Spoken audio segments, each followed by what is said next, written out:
At this time, I would like to introduce our speaker, Ms. Elizabeth Prevatt, Learning Management Officer with the Leadership and Development Division. Ms. Prevatt, we are honored that you are with us today. The floor is yours. Thank you so much, Gibson, and welcome to our participants. We're so excited today to talk about successful interview techniques. As I'm sure you're all aware, that the interview process can be very nerve-wracking between getting ready for the interview, meeting the interview panel, and just the prospect of a new opportunity being on the line. So whether you are actively seeking your new role or thinking about it for the future, I'm hopeful that this class will provide you with ideas and insights for strengthening your interview performance. As Ms. Gibson said, my name is Elizabeth Prevatt, and I'm a Learning Management Officer with the Office of Human Capital Services. And I'm so excited to bring you today's SEADS course. And we do have a bit of a different format than we normally offer in this course, which is a panel discussion.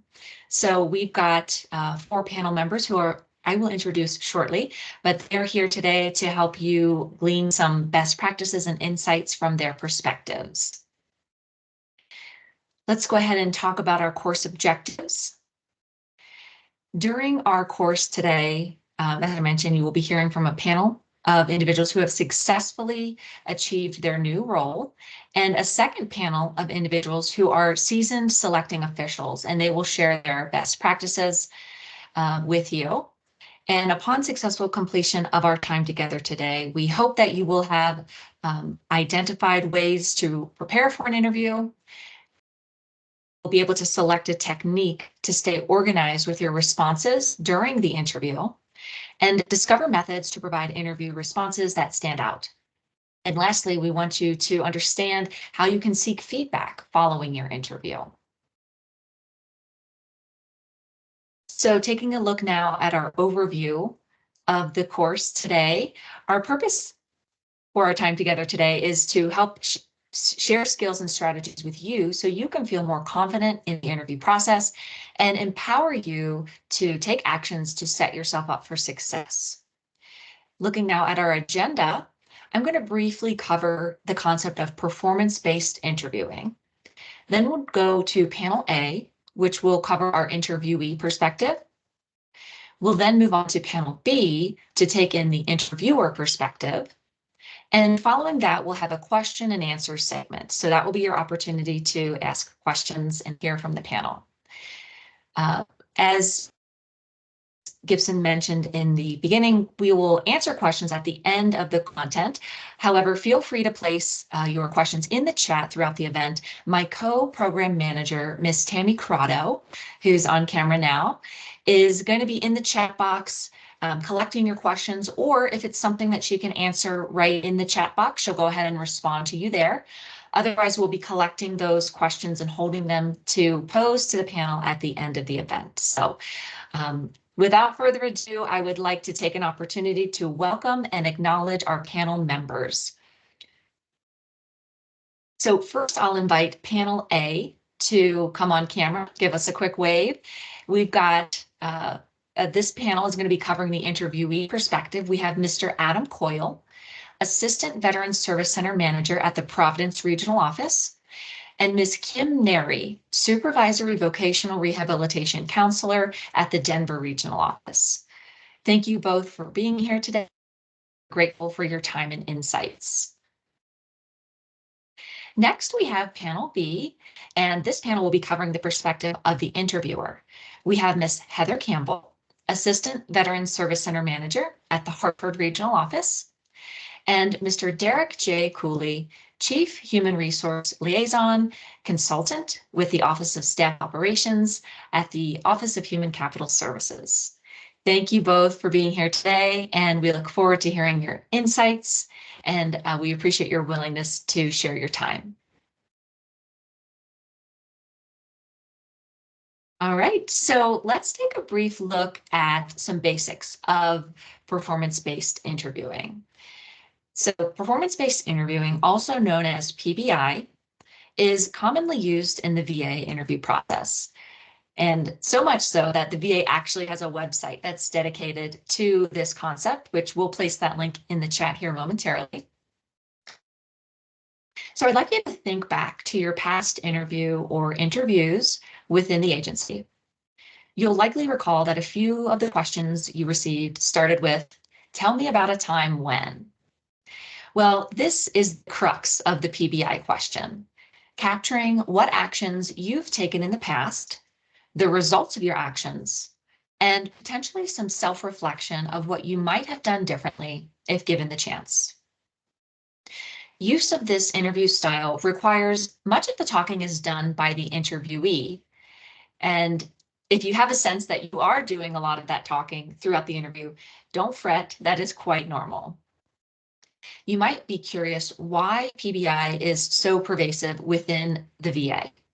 Well, research finds that the best predictor of future behavior is past behavior. Our behaviors are very difficult to change, and once established, they tend to continue throughout our lifetime. And by collecting information about your past actions and results, the interview panel can evaluate how well your knowledge, skills, abilities, and other characteristics, also known as KSAOs, would meet the needs of the position to be filled. This process also ensures that you're a good match for the position and that the position is a good match for you. Let's look at 2 interview questions related to customer service. The first question you're seeing on the right-hand side of your screen is a hypothetical question. What would you do? The second question asks about what you have done. So when you're responding to a hypothetical question, you could easily base your response around customer service best practices, knowing that that's how the scenario should be handled. However, when you're in the moment faced with an upset customer, have you actually demonstrated that you can apply these best practices? Now, this isn't to say that you'll never encounter a hypothetical interview question. In fact, we'll be asking our interviewer panel about their use of these types of questions later in the presentation. But PBI is the predominant interviewing style. So going on to the next slide, we'll take a look at a few more PBI sample questions. The questions you're seeing on the screen here are quite wordy, and that might be another trend that you noticed if you've been in many PBI interviews in the past. But most of these questions will contain multiple parts. And as we'll hear from our panel members later, it is crucial that you address each part of the question. Otherwise, your score might be impacted. And if you need the question to be repeated to capture all the parts, ask the interview if they are able to accommodate that. We will hear from our panel members shortly about how they approach multi-part questions, but something you might consider is to pause briefly before you begin responding, just to simply collect your thoughts before you begin to answer. Your nerves might make you feel like you have to start responding right away, and doing so could lead to a less structured response and, unfortunately, more rambling. Going on to our next set of PBI examples. So although PBI questions commonly ask you to describe a specific past experience, that might not always be the case. On the screen here, you're seeing 2 questions that are technically PBI questions, but they don't contain that specific language of "tell me about a time." And knowing what you know now about PBI, I would like you to consider whether a response that includes a description of a prior experience would deliver a strong response to these questions. So let's look at the first question. How does the work you are currently doing affect your organization's ability to meet its mission and goals? I can tell you from experience that the wording of this question invites you to begin speaking in broad and sweeping terms. And that's exactly what I did for far too many minutes when I was posed with this question in a past interview. When I went and thought back about my response after the experience, I realized that a better response, which would have provided more structure, would have been to actually identify specific actions and assignments that I completed and subsequently connected those actions to the agency's mission and goals. The second question on the screen here, on the surface, this doesn't seem like it's asking a lot, But considering, again, what you now know about PBI and the why behind PBI, that the interviewer is asking you for your past behaviors to predict your future behaviors, you may want to say more than simply, I read policy updates as they're published. For example, in response to this question, you might consider including a few specific instances where you kept your knowledge current and how doing so led to a positive outcome. So all that to say, simply because the question doesn't actually ask for an example of a time when you did a specific thing, doesn't always mean that you can't provide that in the context of your response. So just a little food for thought there. So that is our basic of PBI, just to set the stage for what we'll be talking about with our panel members. At this time, I would like to invite our panel A members to join me on camera so we can begin our discussion. Once again, we have Mr. Adam Coyle, Assistant Veteran Service Center Manager at the Providence Regional Office, and Ms. Kim Neri, Supervisory Vocational Rehabilitation Counselor at the Denver Regional Office. Thank you both for being here today. We're so excited to hear from you. So you've both successfully navigated through the process as you've advanced your career with the agency. Can you share with our participants what specific actions you take leading up to an interview to help you feel confident and prepared as you go into the interview?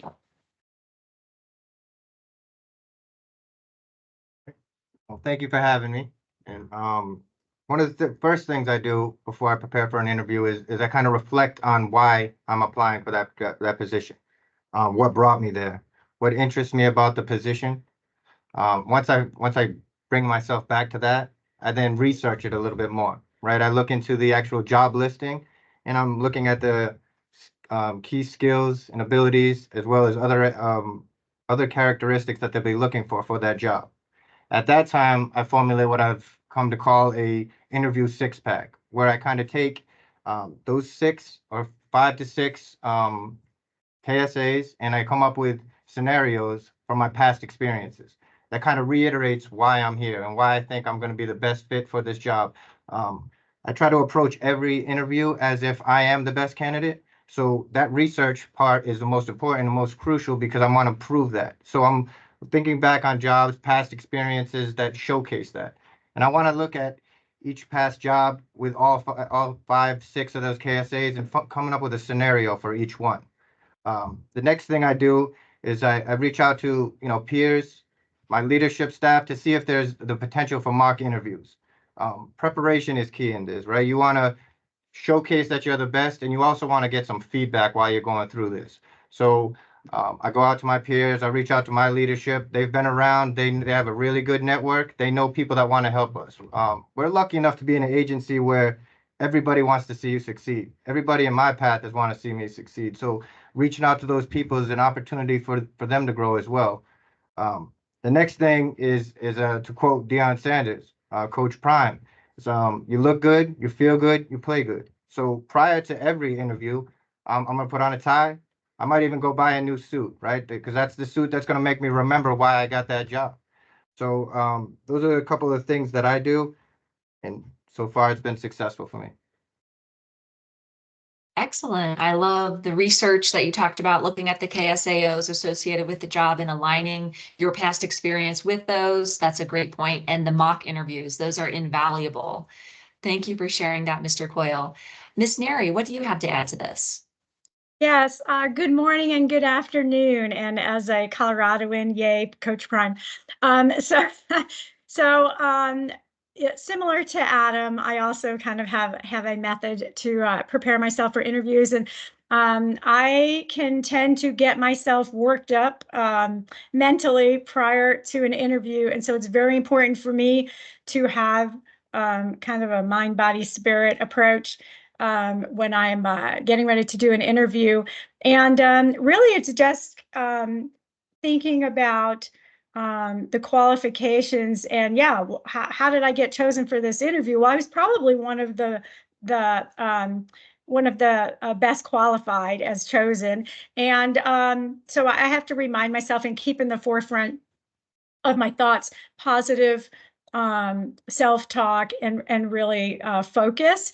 And I also back that theory with some hard skills of doing my research. And so researching the division or the team that I might be interviewing for, really having as much of an understanding as I can of the position, and what are the priorities, what are the challenges. If the position is production based, you can bet I'm going into some kind of platform where there's numbers, and I'm researching the data to see where that station falls or where that division falls.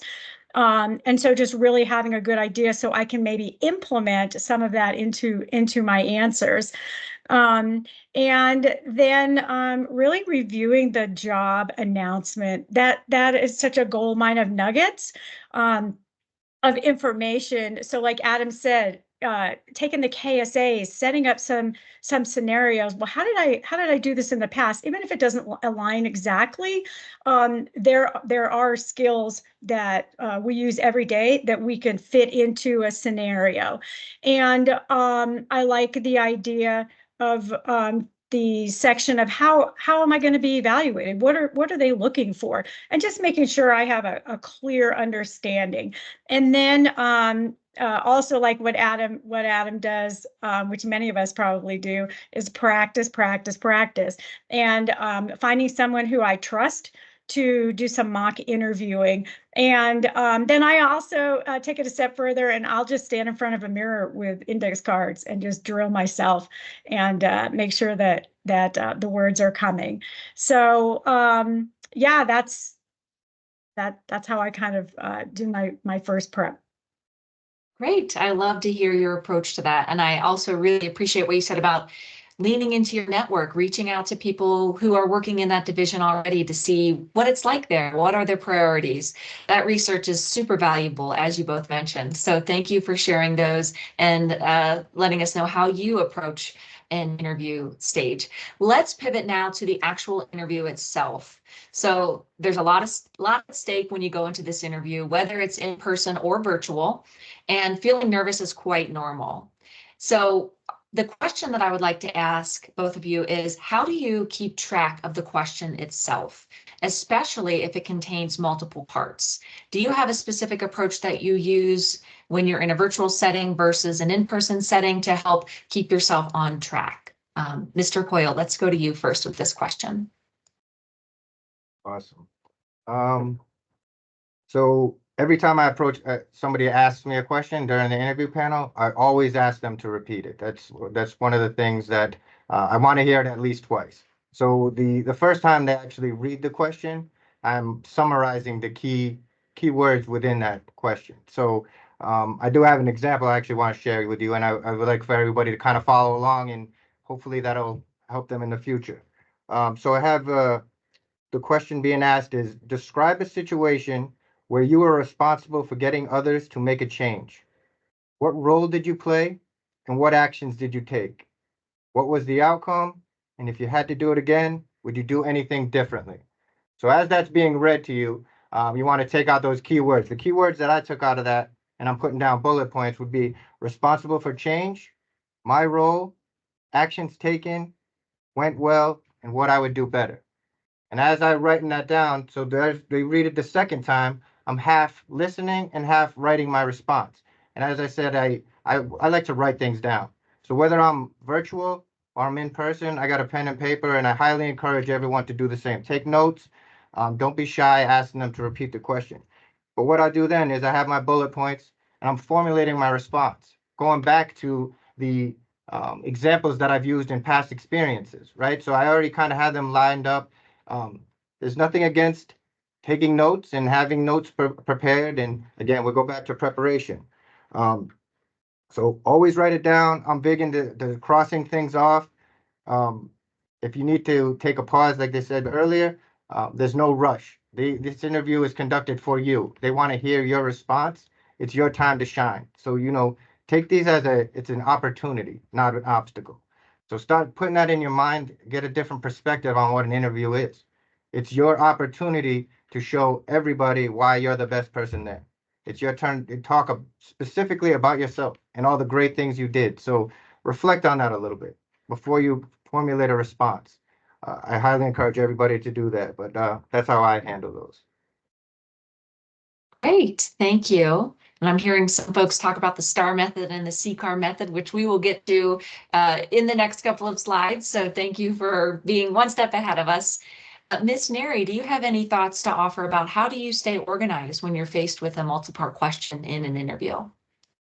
I do. So the very first thing that I do is I like to ask the panel or the interviewers if they mind if I take some notes. I've never had anybody say no, but I like to kind of set that courtesy to let them know that I'm going to be taking notes.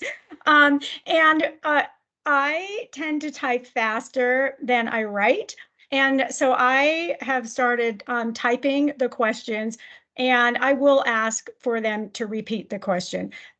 So I'll say, do you mind, is it okay if I take some notes? And usually it's like, oh yes, please do. And we'll be taking notes as well. And then they'll ask the question. There's going to be some silence, and then I'll say, would you please repeat the question? And then I'll just kind of capture what I may have missed.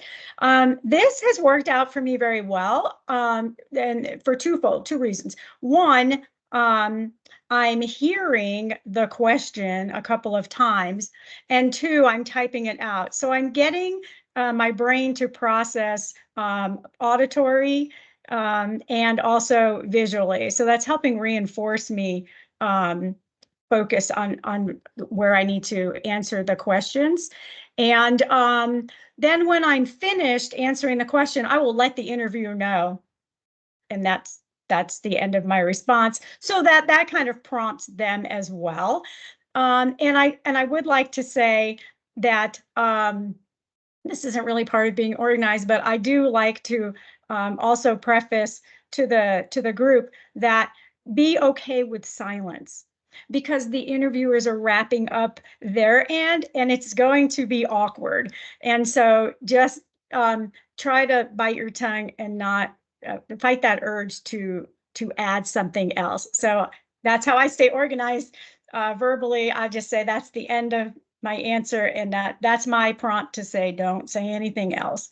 So yes, it is so tempting when there's that pause after you're done to just keep saying more. And sometimes it doesn't always help. So thank you for that helpful reminder. So Ms. Neri, let's talk now about delivering the response. Since you kind of went into that question, this is a good segue to our next discussion. Talk about any structuring tools that you use when you are delivering your responses to support a more organized, thoughtful response. Yeah, this is a great question. And so I find it very helpful to frame my answer with a beginning, a middle, and an end. And not only does it help me organize my thoughts, but again, it's courtesy to the interviewers, because I've been on both sides.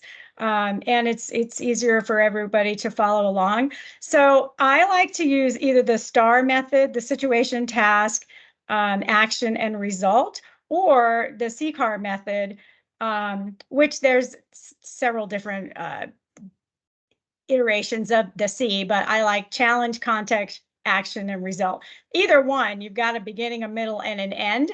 And it's really setting the stage for the story.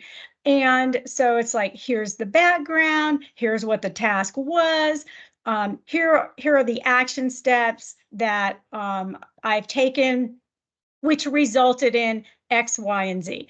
And it's pretty clear cut. And it, again, it frames your answer, and it provides a structure, and it most certainly provides an avenue for alleviating the inclination to want to ramble. So that's kind of how I do it. Great. Thank you so much. And Mr. Coyle, do you have any approaches that you typically use when you're delivering your response?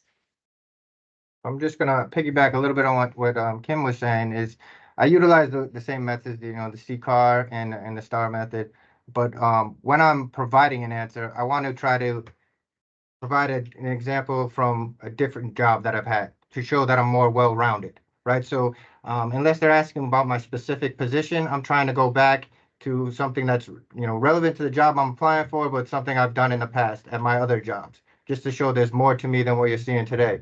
I believe that's highly effective talking about that.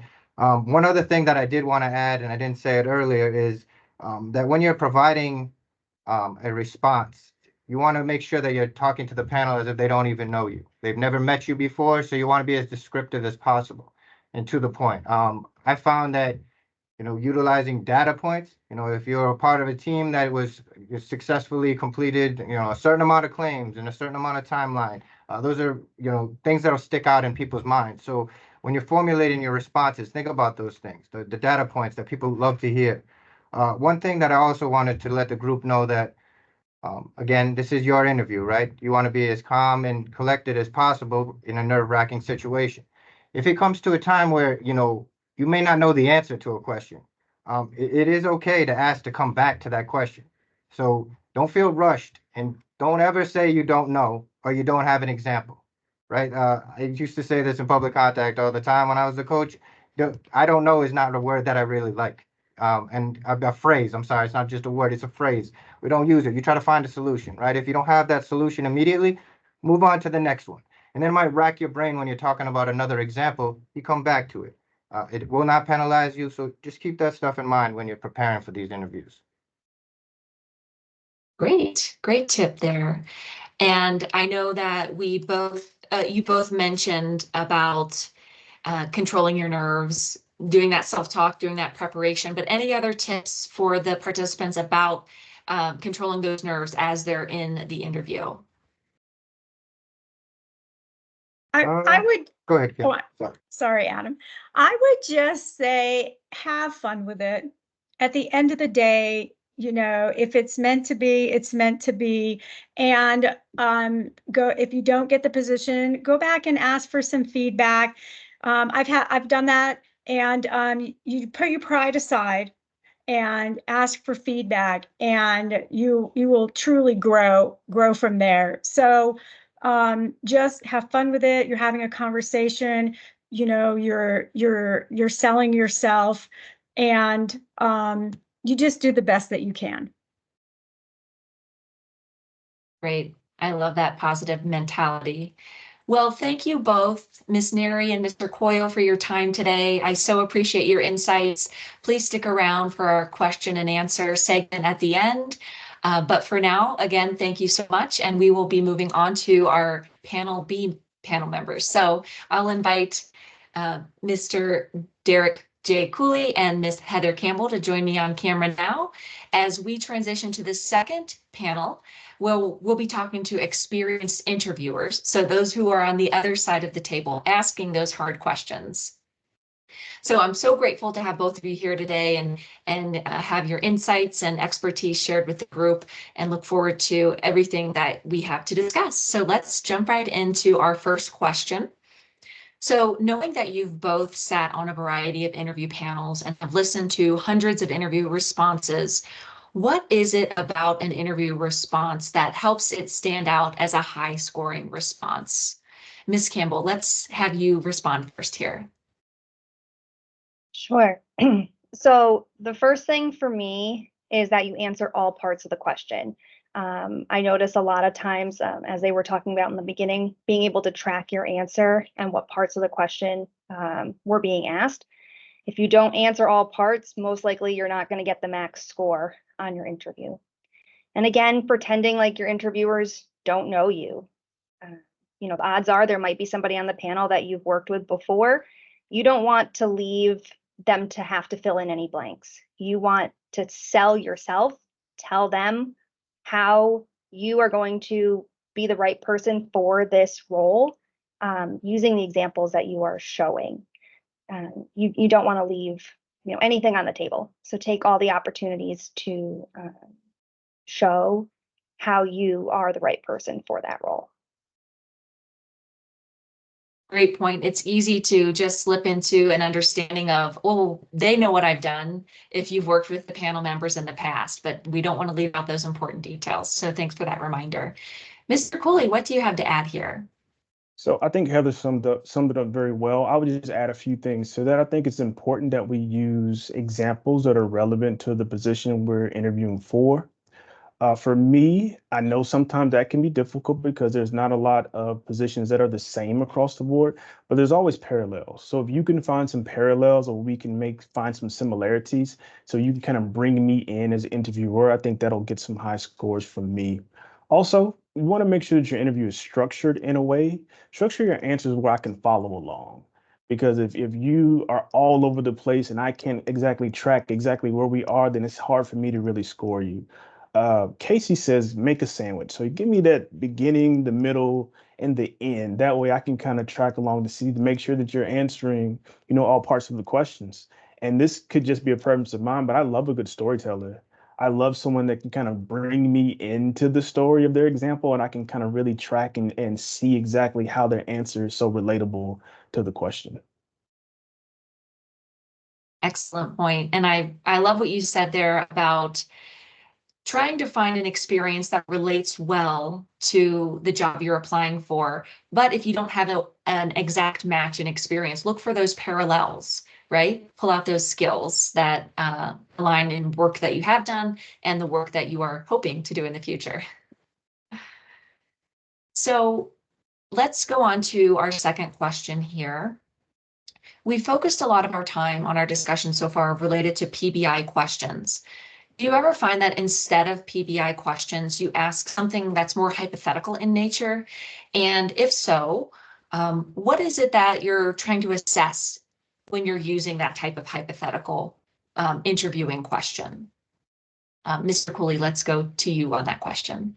I love hypotheticals. HR PMO, if you don't know, we switch gears like a brand new truck driver trying to go up a hill. It's pretty bad at times. So for me, I have to bring people on that are extremely flexible.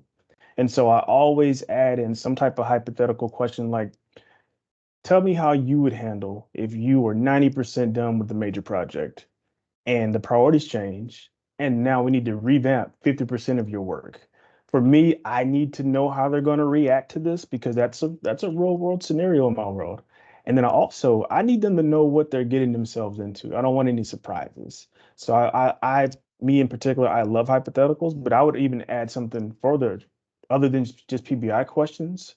I tend to do something a little different where I have my interviewees give us a presentation because to join this team, you have to be able to public speak, you have to be able to present and give out information where we can understand it. So I surprise them instead of doing a writing sample.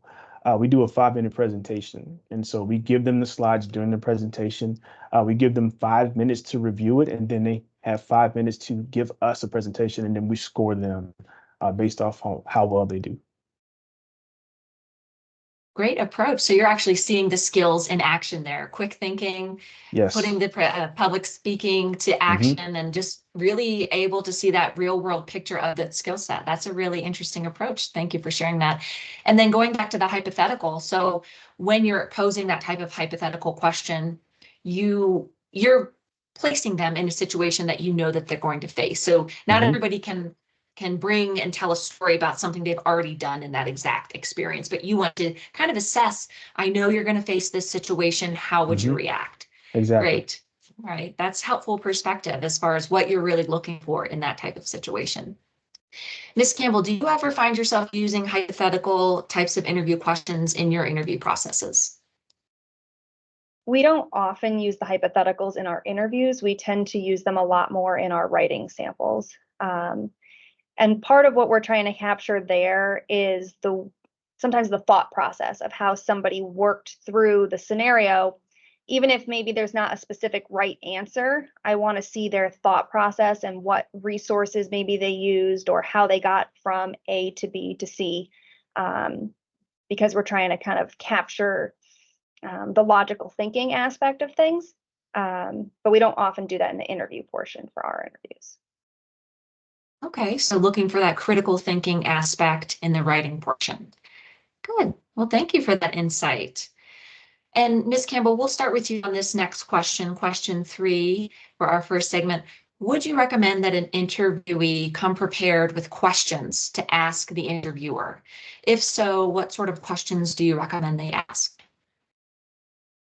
I don't think it's required, but it's often a good idea, especially if you do have information that, maybe you want to find out about a position a little bit more than what you might have been able to find in your research of the job description. It's also, from the interviewer's perspective, it kind of shows us that you did put some thought or research into the position, or you want to know more, or you could see yourself being in this position. Most of the time, the questions that we do get are, when am I going to hear back on, an outcome or a decision, which often is out of our hands. It's often in HR hands. But those are the questions that I hear most of the time, and I'd rather hear kind of the how could I fit into this scenario? Great insights. Mr. Cooley, what about you? What are your thoughts on questions from the interviewer? I agree with everything Heather said. I would just add to make sure that there's balance in this. I've sat on some panels where you ask the individual, "Hey, do you have any questions for us?" And they flipped over a piece of paper and they had six to 10 questions, and it felt like they were interviewing us instead of us interviewing them. So I think it's a great idea to bring questions. As Heather says, it looks like you've done your research and you're prepared for the interview, but just have some balance. Don't come and try to interview the interviewers at the end of the interview. Good perspective there. Thank you. So let's go ahead and we've talked about the interview itself. Let's talk about after the interview. This first question I'm going to ask to you, Mr. Cooley, from an HR perspective. Does a thank you email after the interview have the potential to impact an interviewee's score, or is sending such an email just a simple matter of courtesy? It's nice. Don't get me wrong. It's a nice courtesy, but it's definitely not going to change the interview score. The score is a score. So typically, this email that you receive is after you have already scored the interviewer. So we shouldn't be going back and adjusting whether increasing or decreasing the score based off of if we got a thank you email or not.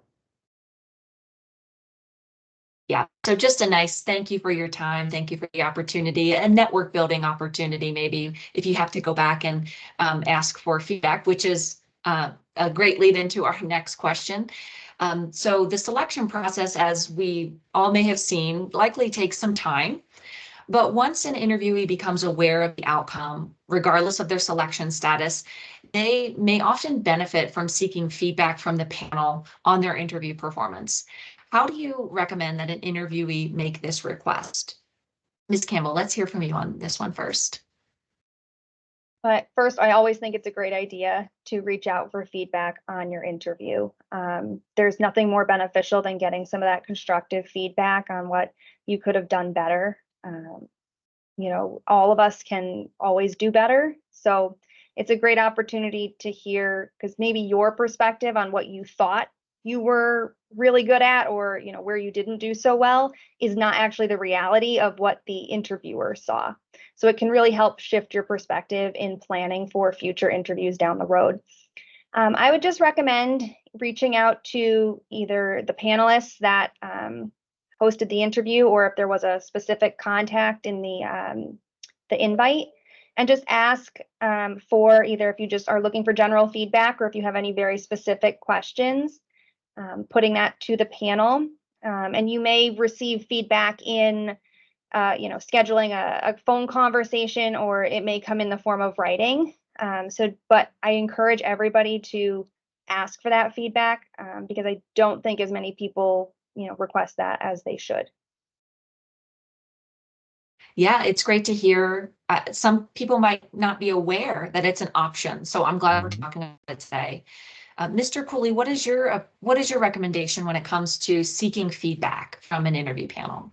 So I do it a little different. I seek the interviewers out and ask them if they would like feedback. To your point, some people don't know that they can even do this, or they might be hesitant to reach back out to see, hey, how can I do better?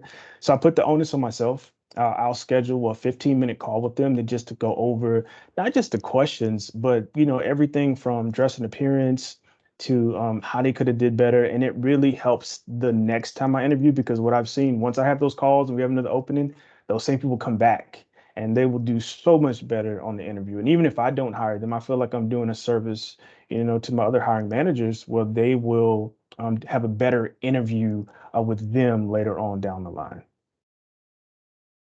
That's a great perspective. So you're, like you said, you're kind of putting in a little bit of time now and investing for, you're going to see Exactly. some return on that investment when they E- come back around, because they Exactly. likely will if they like your team and the mission that is going on there. So great insight there.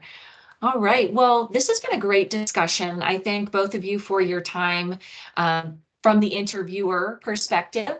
And we do have some time now for our question and answer panel. So I would invite our other panel members to join us back for that discussion.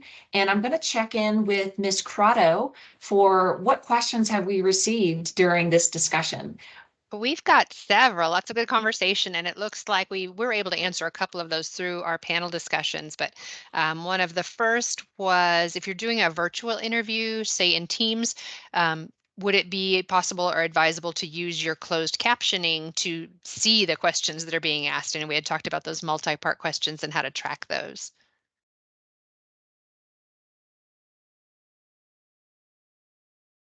So let's go to Mr. Cooley with that question.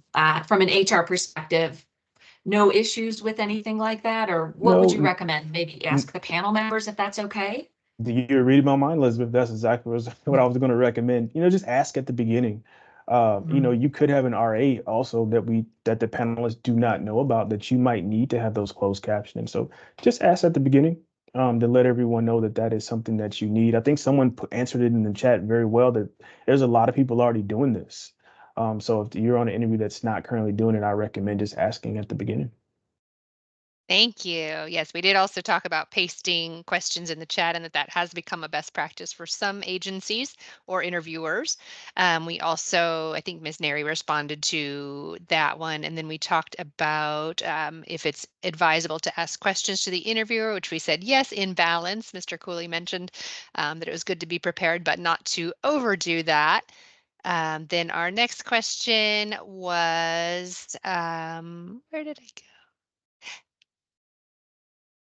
Is it okay in an interview to refer back to your non-VBA positions, to different jobs that you had outside the agency? I will definitely answer this one. Yes. If that's where your experience lies, then most certainly use that as your example. Thank you. And along those same lines, we had talked about if you may or may not actually have an example for a specific question, would it be okay to state the steps that you would take if you happen to be in that position, sort of a perspective type question as opposed to specific experience?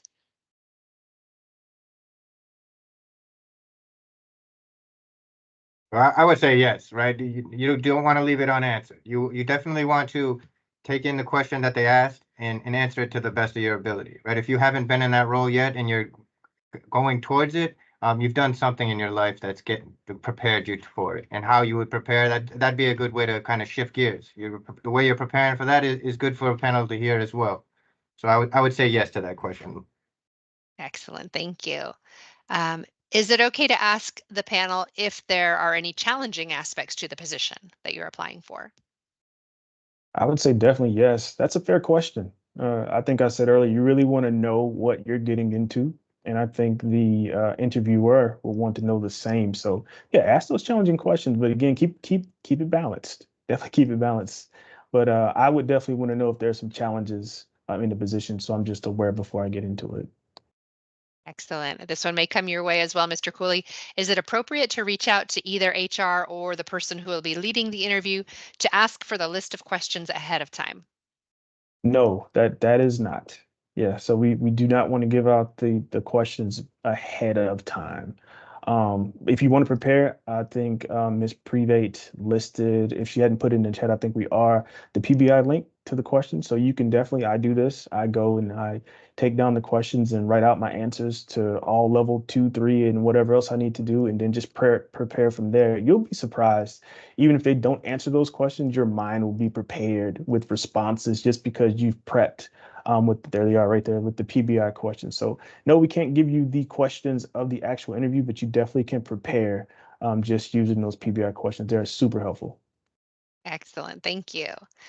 Interviewers, would you mark down for poor attire if someone was not dressed professionally for their interview?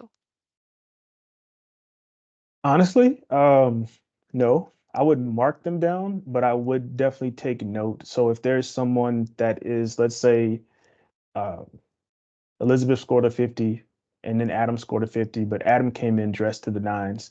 I think for me, I'm going to take note of that if I'm making a selection that Adam actually came to the interview prepared. It's not going to affect the way either one of them answered the question, but for me as a hiring official, I'm definitely going to take note how each interviewee prepared themselves for the interview. Excellent. I hear a lot of preparedness references here. So I think sounds like being prepared is a great best practice in all ways. Let's see. We also have, if your experience was years ago, are you required to place it on a resume? What length is okay for a resume?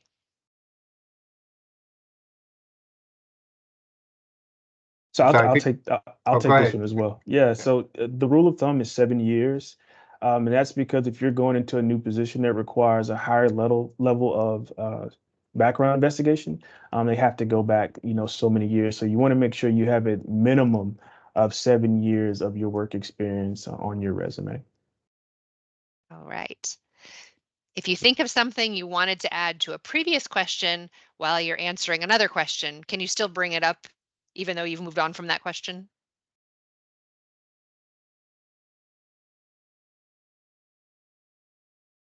I say yes. You can always circle back. And I've actually done that myself. I'm like, oh, I forgot to say this, is it okay? Yeah, sure, that's fine. Because sometimes you maybe didn't close that loop the whole way. So I say yes, it is okay to do that. Thank you. And is it okay to bring note cards with you if you've maybe got bullet points for the KSAs or things to jog your memory? I would say yes. I try to be as prepared as physically possible, right? You're doing that prep work for a reason. I wouldn't recommend reading off of it, right? Because you want it to sound natural. You want to flow with it, right? But they're good refresher points. So that's kind of why I write those things down. So I'd be, oh, I remember when I did that, and I'm going to tell you that story. Just like Mr. Cooley said, telling that story really paints the picture. So if you have to go back and refresh yourself, a note card is a great tool to use. Thank you. And can I just add something? I will say Sure. when you're doing virtual interviews are definitely an advantage in my opinion. I'll have sticky notes, just one or two sticky notes on my screen, so that I'm still having really good eye contact just for prompts. Thank you. I know I've even used my multiple monitor setup to have my resume up for me to refer to because sometimes it's just hard to remember all the things that you've done.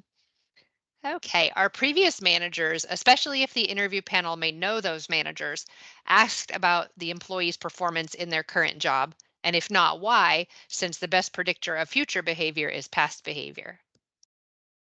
Can you repeat that one? That one was a little lengthy. Yeah, so we're basically saying, does the interview panel contact the interviewees' managers, especially if there's a relationship there between panelists and managers already, to ask about the employee's performance in their current job? They're saying that since past behavior predicts future behavior, seems like you might want to do that, but do they do that? Beforehand, no, but it definitely should be done for the reference checks if they're being selected. That'll come out at that point, but I would not recommend that happening before you interview the individuals. Excellent.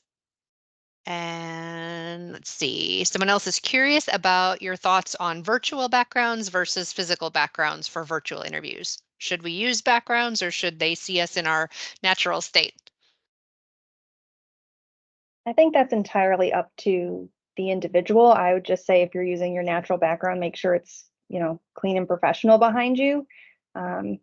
I've sat on some interviews where there's been questionable materials behind the person being interviewed, and that, it's just one of those things that you take in the professionalism aspect.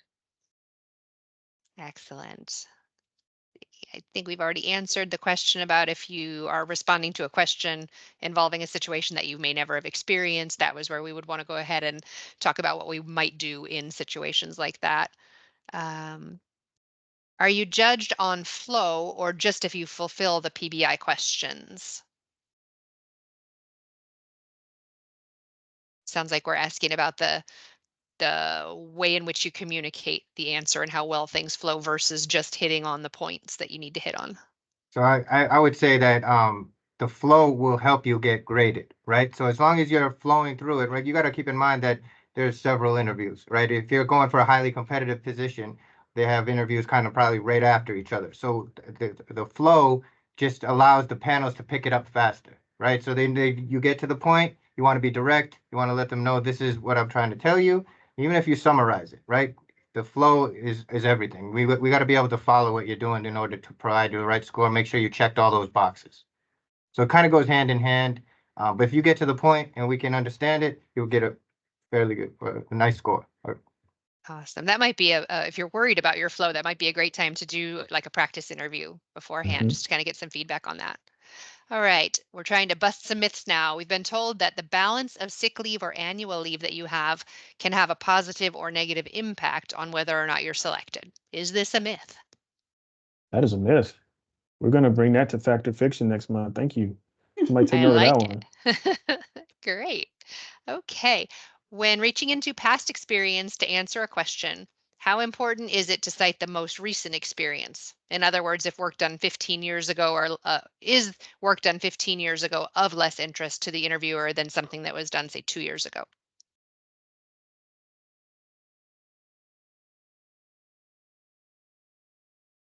I think as I long, mean, go ahead.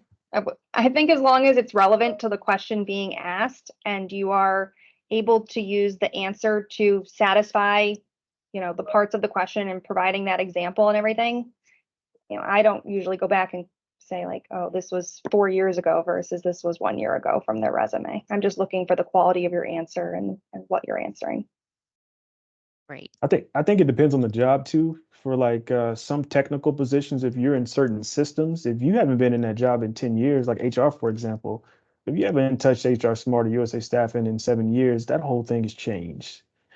So you want to make sure that you're referencing your current, so so the panel knows that you actually are currently in the system, you know how it works. So it just depends. I think if it's like one of those non-technical positions, then yeah, I agree with Heather. You can go back. But if it's something that's technical, you definitely want to reference your most recent experience. Thank you both. Here's a fun one. There was a story in the news lately stating that 25% of Gen Zers are bringing their parents to interviews. What are your thoughts on that practice?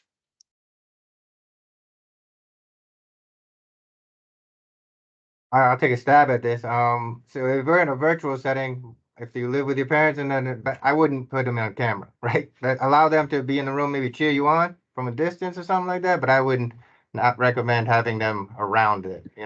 Everybody needs a cheerleader, maybe from a distance, but I would never want them on camera or involved in it. Just personally. Very nice. I Yeah, think that would make me a little nervous. That would make me very nervous. That's what I was going to say. All right. What is the best way to balance your responses so that your answers to the questions don't make you appear to be arrogant to the interviewer? That's a really good question. I tend to smile during my questions while I'm answering them. I don't want to come off overconfident, but at the same time, I don't want to come off as not confident at all. So me and my team, we have these conversations that you can hear someone smile when you're talking to them. So if I smile while I'm going over the answer, to me, it comes off a little softer than it would. So there is a thin line between arrogant and confident, but I think a smile kind of negates both of those. I like that. Okay, in my last interview, I tailored all my answers to my VA experience versus my lengthy military experiences. Mm. Is this a good practice or does it not matter?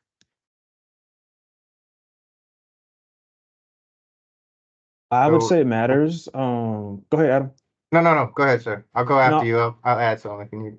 I really enjoyed my time in the Air Force. I think I did some amazing things. But that was 15 years ago. So unless they're asking me a question that's only relevant to what I did for during my military service, that would be the only time I would reference it.